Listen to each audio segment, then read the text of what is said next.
We were together about 6 years, and my second son is his biologically. My first son is not. June 2019, he was killed. And I've been having a hard time raising our son since losing my best friend. Thanks in advance for any advice. I think the biggest thing that stands out to me is, first and foremost, getting yourself the therapy you need. Because without that therapy, I don't think you could be the healthiest version of a mom to those two young men that you have. I think all too often as African Americans, we either don't see the value of therapy or we can't afford therapy. And it's certainly not something that, and I have to shout out Charlamagne the God, who's on the Breakfast Club, because that's his thing. He advocates for it. He talks about it all the time. He talks about the mental health and well-being of us. Yes. We didn't grow up with it. And I know I have white friends who talk about going to therapy all the time. All the time. You'd be surprised. It's like, you know. I'm like, you go to therapy?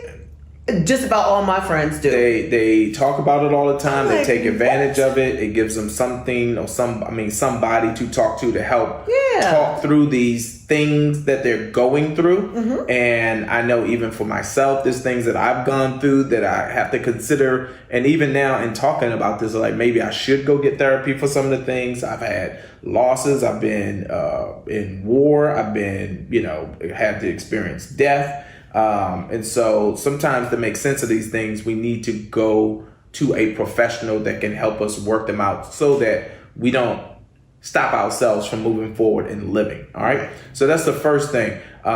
Regarding the idea of you being a mom and having to raise two young men, I think one of the people that stands out to me, there's actually a couple of people that stand out to me. The first one being Isaiah Washington. Not Isaiah Washington. Oh my God, I don't know why I was thinking about him, but Isaiah, the basketball player, Magic Johnson's best friend. No, Detroit Pistons. Oh my goodness, I'll come back to him. Okay. LeBron James was raised by a single mom. LeBron James is doing some amazing things right now. He's putting kids through college. He's an amazing father. He's a gifted athlete, but he's a difference maker as well. And he was raised by a single mom. How about Isaiah Thomas is who I was thinking about. Oh, okay. Detroit Pistons.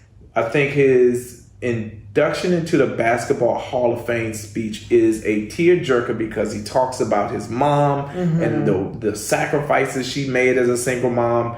And these are solid men, right? There are going to be some things. Durant. There's a lot of them. Kevin Durant is another one. But the universe is going to hand your young men some lessons that will force them to be men. All you could do is offer them as much information as you can from a mom, and position them to be the best human beings that they can be based on the resources that you put around them. To April's point, there's an organization, national organization, Mocha Moms. And if you find a circle of like-minded women that will circle the wagons, there will be some husbands, fathers, boyfriends, uncles, that will become uncles to your young men. Right. But to the point of like any organization that you start to introduce your children to, you should vet that organization because, you think it's safe. Boy Scouts America, one of the biggest organizations for young men in the world, is problematic. They're having, issues and lawsuits with young men being taken advantage of sexually. So my 2 cents worth is to vet out any organization, human. Ask the questions. One of the problems we have as a community is that we don't ask the questions. Listen, if I leave my son over your house, is he safe? Is there a gun in this house? Is there a sexual predator in this house? Right? Is there another child that has an issue with children and not being able to get hands to themselves? So you have to advocate for your child on behalf of your missing better half until another person comes into your life that's going to step in that position.